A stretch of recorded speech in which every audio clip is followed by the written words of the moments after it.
সকালবেলা ঘুম থেকে উঠে আরেকবার ঘুম যাওয়া পর্যন্ত একটা মোবাইল তার সঙ্গী, আর কতগুলো বন্ধু 4-5 জনের লগে আড্ডাবাজি, এরা তার সঙ্গী।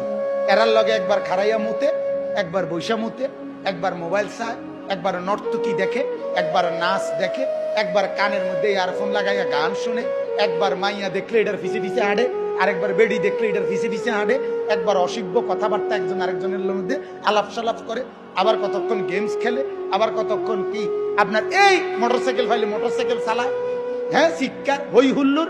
আপনি বলেন এটা কি কোনো জীবন? বেটা তুই বল, বেটা বাপ তুমি বলো না, তোমার বিবেক তোমাকে কি বলে? এটা কি একটা মানুষের জীবন হইতে পারে? বিনোদন বুঝি মানুষের 24 ঘন্টার, মানুষের জীবনের 24 ঘন্টা বুঝি ফুর্তিতে কাটে? হ্যাঁ, বিনোদন বুঝি একটা মানুষের সারাক্ষণের কাম?